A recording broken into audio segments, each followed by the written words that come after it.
ನಿಜಶರಣ ಅಂಬಿಗರ ಚೌಡಯ್ಯ ಅವರ 904ನೇ ಜಯಂತಿ ಉತ್ಸವ ಬೆಳಗಾವಿಯಲ್ಲಿ ಅದ್ದೂರಿಯಾಗಿ ಆಚರಿಸುವ ನಿಟ್ಟಿನಲ್ಲಿ ಜಯಂತಿಯನ್ನು ಬೃಹತ್ ಜನಜಾಗೃತಿ ಸ್ವಾಭಿಮಾನ ಸಮಾವೇಶವನ್ನಾಗಿ ಆಚರಿಸುವುದಕ್ಕೆ ಕರೆ ನೀಡಲಾಗಿದೆ. ಬೆಳಗಾವಿ ನಗರ ಮತ್ತು ಜಿಲ್ಲೆಯಲ್ಲಿ ಲಕ್ಷಾಂತರ ಸಂಖ್ಯೆಯಲ್ಲಿ ಕೋಳಿ ಬೆಸ್ತ ಸಮಾಜ ಬಾಂಧವರಿದ್ದರೂ ಅಸಂಘಟಿತರಾಗಿದ್ದಾರೆ. ಫೆಬ್ರವರಿ 4ಕ್ಕೆ ಏಕೆ ಜಯಂತಿ? ರಾಜ್ಯದಲ್ಲಿ ಜಿಲ್ಲೆಯಲ್ಲಿ ಬಹುತೇಕ ಕಡೆಗೆ ಜನವರಿ 21ರಂದು ಜಯಂತಿಯನ್ನು ಆಚರಿಸಿದ್ದಾರೆ. ಸಂಘ ಮತ್ತು ಸಂಘಟನೆಯನ್ನು ಬಲಪಡಿಸುವ ನಿಟ್ಟಿನಲ್ಲಿ ಬೆಳಗಾವಿ ಜಿಲ್ಲಾ ಸಂಘದಿಂದ ಫೆಬ್ರವರಿ 4ರಂದು ಆಚರಿಸುವುದಕ್ಕೆ ನಿರ್ಧರಿಸಲಾಗಿದೆ ಅಂತ ವಿಧಾನ ಪರಿಷತ್ ಸದಸ್ಯ ಹಾಗೂ ಕೋಳಿ ಬೆಸ್ತ ಸಮಾಜದ ಬೆಳಗಾವಿ ಜಿಲ್ಲಾ ಗೌರವ ಅಧ್ಯಕ್ಷ ಡಾಕ್ಟರ್ ಸಾಯಿ ಬಣ್ಣ ತಳವಾರ್ ಹೇಳಿದರು. ಬೆಳಗಾವಿಯ ಖಾಸಗಿ ಹೋಟೆಲ್ನಲ್ಲಿ ಸುದ್ದಿಗೋಷ್ಠಿಯನ್ನು ಆಯೋಜಿಸಿ ಮಾತನಾಡಿದರು. ನಿಜಶರಣ ಅಂಬಿಗರ ಚೌಡಯ್ಯನವರ 904ನೇ ಜಯಂತಿಯನ್ನು ಅತ್ಯಂತ ಅರ್ಥಪೂರ್ಣವಾಗಿ ಆಚರಿಸಲಾಗುವುದು ಅಂತ ಹೇಳಿದರು. ಸಹೋದರಿ ಅಪ್ಪಾಸಾಬ್ ಪೂಜಾರಿ ಅವರು, ಶ್ರೀಮತಿ ಅಪ್ಪಾಸಾಬ್ ಪೂಜಾರಿ ಅವರೇ, ಸಹೋದರ ಸಂಜಯ್ ಪಾಟೀಲ್ ರೇ, ಅಮರೀಶ್, ಗಿರಿರಾಜ್ ಮತ್ತು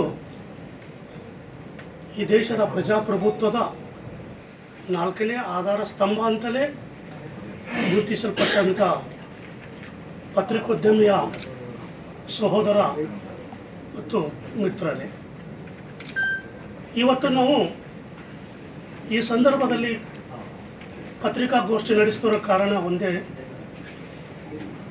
ಬೆಳಗಾವಿ ಜಿಲ್ಲೆಯ ಕೋಲಿ ಕಬ್ಬಲಿಗ ಬೆಸ್ತ ಸಂಘದಿಂದ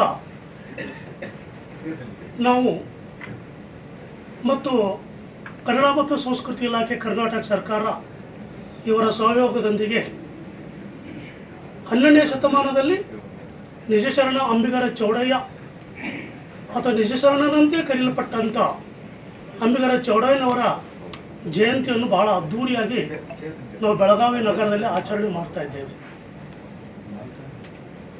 ಈ ಸಂದರ್ಭದಲ್ಲಿ ಬೆಳಗಾವಿ ಜಿಲ್ಲೆಯ ಎಲ್ಲ ತಾಲೂಕುಗಳಿಂದ ಮತ್ತು ಉತ್ತರ ಕರ್ನಾಟಕದ ಬೇರೆ ಎಲ್ಲ ಜಿಲ್ಲೆಗಳಿಂದ ಸಮಾಜದ ಬಾಂಧವರು ಆಗಮಿಸ್ತಕ್ಕಂಥ ಸಾಧ್ಯತೆ ಬಹಳ ಇದೆ. ಏಕೆಂದರೆ ಅದಕ್ಕೆ ಆ ರೀತಿಯಾಗಿರ್ತಕ್ಕಂಥ ಸಂಪರ್ಕ ಮತ್ತು ಪ್ರಚಾರವನ್ನು ನಾವಿಲ್ಲಿ ಕೊಟ್ಟಿದ್ದೇವೆ.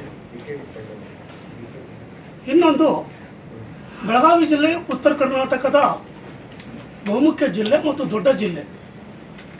ಈ ಜಿಲ್ಲೆಯಲ್ಲೂ ಸಹ ನಮ್ಮ ಸಮಾಜದವರು ಬಹಳಷ್ಟು ಸಂಖ್ಯೆಯಲ್ಲಿ ಇರೋದರಿಂದ ಇದನ್ನು ಬಹಳ ಅದ್ದೂರಿಯಾಗಿ ನಾವು ಕೈಗೊಳ್ಳಬೇಕು ಅನ್ನೋದೊಂದು ಉದ್ದೇಶ ನಮ್ಮದಾಗಿದೆ.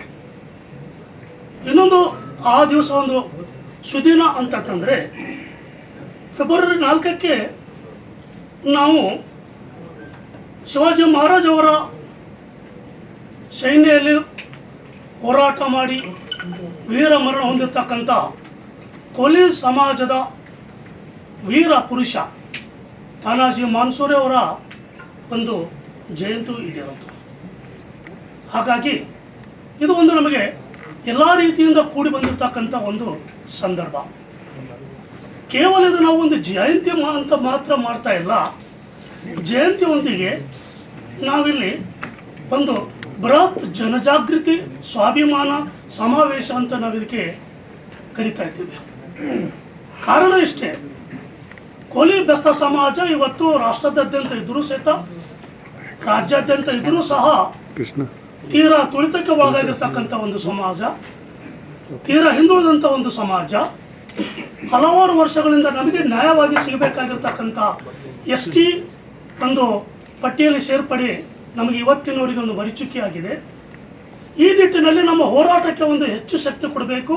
ಅದು ಬೆಳಗಾವಿ ನಗರದಿಂದಲೇ, ಬೆಳಗಾವಿ ಜಿಲ್ಲೆಯಿಂದಲೇ ಅಂತಕ್ಕಂಥ ಒಂದು ದೊಡ್ಡ ನಮ್ಮ ಒಂದು ಆಸೆ ಆಗಿದೆ ಮತ್ತು ಗುರಿಯಾಗಿದೆ. ಹಾಗೆಯೇ ಸರ್ಕಾರದ ಮೇಲೆ, ರಾಜ್ಯ ಸರ್ಕಾರ ಮತ್ತು ಕೇಂದ್ರ ಸರ್ಕಾರದ ಮೇಲೆ ಕೋಲಿ ಕಬ್ಬಲಿಗ ಬೆಸ್ತ ಸಮುದಾಯವನ್ನು ನಾವು ST ಪಟ್ಟಿಗೆ ಸೇರಿಸಲೇಬೇಕು. ಈಗಾಗಲೇ ನಮ್ಮೊಂದಿಗೆ ಇರ್ತಕ್ಕಂಥ ಹಲವಾರು ಸಮುದಾಯಗಳು ST ಪಟ್ಟಿಯಲ್ಲಿ ಸೇರಲ್ಪಟ್ಟಿದೆ. ಆದರೆ ನಮ್ಮ ಸಮಾಜ ಮಾತ್ರ ಇವತ್ತಿನವರೆಗೆ ಕಡೆಗಣಿಸಲ್ಪಟ್ಟಿದೆ. ಕಾರಣ, ನಮ್ಮ ಸಮಾಜ ಇಲ್ಲಿ ಅಸಂಘಟಿತವಾಗಿದ್ದಾರೆ, ಬಡವರಿದ್ದಾರೆ ಮತ್ತು ರಾಜಕೀಯ ಒಂದು ಶಕ್ತಿ ಇಲ್ಲ ನಮಗೆ. ಈ ಒಂದು ಕಾರಣಗಳಿಗಾಗಿ ನಮಗೆ ಮೇಲಿಂದ ಮೇಲೆ ಅನ್ಯಾಯ ಆಗ್ತಾ ಇದೆ. ಇಲ್ಲಿ ನಾವು ಕರ್ನಾಟಕದಲ್ಲಿ ಹಲವಾರು ಹಿಂದುಳಿದ ವರ್ಗಗಳ ಆಯೋಗಗಳು ಬಂದವು. ನಾಗನಗೌಡ ಸಮಿತಿಯಿಂದ ಚಿನ್ನಬರಡಿ ಆಯೋಗದ ಸಮಿತಿವರೆಗೆ ಎಲ್ಲ ಸಮಿತಿಗಳು ನಮಗೆ ಹೇಳಿದ್ದಾರೆ, ಆಯೋಗಗಳು ನಮಗೆ ಹೇಳಿದ್ದಾರೆ, ಕೋಲಿ ಬೆಸ್ತ ಸಮಾಜ ಅತ್ಯಂತ ಬಡತನದಿಂದ ಕೂಡಿರ್ತಕ್ಕಂಥ ಸಮಾಜ. ಅವರಿಗೆ ನ್ಯಾಯಯುತವಾಗಿ ಸಲ್ಲಬೇಕಾಗಿರ್ತಕ್ಕಂಥ ಒಂದು ನ್ಯಾಯ ಸಿಕ್ಕಿಲ್ಲ, ಅವರಿಗೆ ಕೊಡಬೇಕು ಅಂತಕ್ಕಂಥದ್ದನ್ನು ಅವರು ಬಹಳ ಗಟ್ಟಿಯಾಗಿ ಹೇಳಿದ್ದಾರೆ. ಚಿನ್ನಪ್ಪರೆಡ್ಡಿ ಆಯೋಗ ಅವರು ಬಹಳ ನೇರವಾಗಿ ಬೇಡ ಮತ್ತು ಬೆಸ್ತ ಸಮುದಾಯವು ಎರಡೂ ಒಂದೇ ರೀತಿಯಾಗಿದ್ದಾವೆ. 1990ರಲ್ಲಿ ಹೇಳಿದ್ದಾರೆ ಅವರು, ಬೇಡ ಮತ್ತು ಬೆಸ್ತ ಸಮಾಜ ಎರಡೂ ಒಂದೇ ರೀತಿಯಾಗಿದೆ ಸಾಮಾಜಿಕವಾಗಿ ಆರ್ಥಿಕವಾಗಿ ಅನ್ನೋದು ಹೇಳಿದ್ದಾರೆ. ಹಾಗೆಯೇ ಅವರಿಗೆ ಎಸ್ ಟಿ ಪಟ್ಟಿಯಲ್ಲಿ ಸೇರಿಸಬೇಕಂತ ಸಹ ಅವರು ಉಲ್ಲೇಖ ಮಾಡಿದ್ದಾರೆ ತಮ್ಮ ಆಯೋಗದಲ್ಲಿ. ಆದರೆ ದುರದೃಷ್ಟವಶಾತ್ ನಾವು ಆಗಲಿಲ್ಲ. ಬೇಡ ಸಮುದಾಯದವರು 1991ರಲ್ಲಿ ಎಸ್ ಟಿ ಪಟ್ಟಿಗೆ ಸೇರ್ಪಡೆ ಆಯಿತು. ನಮ್ಮ ಸಮಸ್ಯೆ ಏನಂತಂದರೆ, ನಾವು 1950ರಲ್ಲಿ ಭಾರತವು ಸ್ವತಂತ್ರವಾಗಿದ್ದಲ್ಲಿ ಪ್ರಪ್ರಥಮವಾಗಿ ಮೀಸಲಾತಿ ನೀಡಲ್ಪಟ್ಟಿತ್ತು. ಇದೇ ಸಂದರ್ಭದಲ್ಲಿ ಹಿರಿಯ ಪತ್ರಕರ್ತ ದಿಲೀಪ್ ಕುರುಂದವಾಡೆ ಕೂಡ ಮಾತನಾಡಿ, ಅಂಬಿಗರ ಚೌಡಯ್ಯ ಅವರು ಸಾಕಷ್ಟು ಸಾಧನೆಯನ್ನು ಮಾಡಿದ್ದಾರೆ. ಅವರ ಆದರ್ಶ ತತ್ವಗಳನ್ನು ಅಳವಡಿಸಿಕೊಳ್ಳುವಂಥ ನಿಟ್ಟಿನಲ್ಲಿ ಜಯಂತ್ಯೋತ್ಸವವನ್ನು ಆಚರಿಸಲಾಗುತ್ತಿದೆ ಅಂತ ಹೇಳಿದರು. ಸುಮಾರು 25,000ರಿಂದ 35,000 ಜನ ಶಿವರು ಮಾಹಿತಿ ಇರುವಂಥದ್ದು. ಅಕ್ಕಪಕ್ಕದ ಎಲ್ಲ ಜಿಲ್ಲೆಗಳಿಂದ, ಬೆಳಗಾವಿ ಜಿಲ್ಲೆಯಿಂದ ಕೂಡ ಬರ್ತಾ ಇದ್ದಾರೆ. ಬೆಳಗಾವಿ ಲೋಕಸಭಾ ಕ್ಷೇತ್ರದಲ್ಲಿ ಸುಮಾರು 1 ಲಕ್ಷಕ್ಕೂ ಹೆಚ್ಚು, ಅಂದರೆ 1,30,000ಕ್ಕೂ ಹೆಚ್ಚು ಜನ ಮತದಾರರಿದ್ದಾರೆ.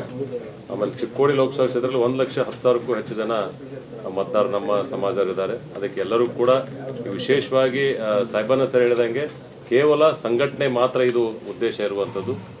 ಸಂಘಟನೆಗೋಸ್ಕರ, ಯಾಕೆಂದರೆ ಭಾಳ ದಿನಗಳಿಂದ ಈ ಕಡೆಯಿಂದ ಸಂಘಟನೆ ಮಾಡಬೇಕು ಅಂತೇಳಿ ಕೂಗಿತ್ತು. ಕಳೆದ 2006ರಲ್ಲಿ ಹುಕ್ಕೇರಿಯಲ್ಲಿ ಒಂದು ಸಂಘಟನೆ ಮಾಡಿದ್ವಿ. ಅದಾದ ನಂತರ ಯಾವುದೂ ಸಂಘಟನೆ ಆಗಿರಲಿಲ್ಲ. ಅದಕ್ಕೆ ಈ ಭಾಗದಿಂದ, ವಿಶೇಷವಾಗಿ ಬೆಳಗಾವಿ, ಬಿಜಾಪುರ, ಬಾಗಲಕೋಟೆ ಭಾಗದಿಂದ ಸಂಘಟನೆ ಮಾಡಬೇಕು. ಮತ್ತು ಕೋಳಿ ಏನು ಬೆಸ್ತ ಕಬ್ಬಲಿಗ ಏನು ಈ ಒಂದು ಸಮಾಜಗಳಿಂದ ದೊಡ್ಡದಾದಂಥ ಹೋರಾಟ ಮಾಡಬೇಕು ಅಂತೇಳಿ ಈ ಒಂದು ಸಮಾವೇಶನ ಹಮ್ಮಿಕೊಂಡಿದ್ವಿ.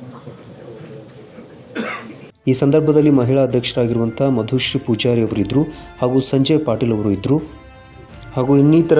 ಹಾಗೂ ಸಂಘದ ಇನ್ನಿತರ ಪದಾಧಿಕಾರಿಗಳು ಮತ್ತು ಕಾರ್ಯಕರ್ತರು ಕೂಡ ಉಪಸ್ಥಿತರಿದ್ದರು. Mahadev Pawar, Kannada news network, Belagavi.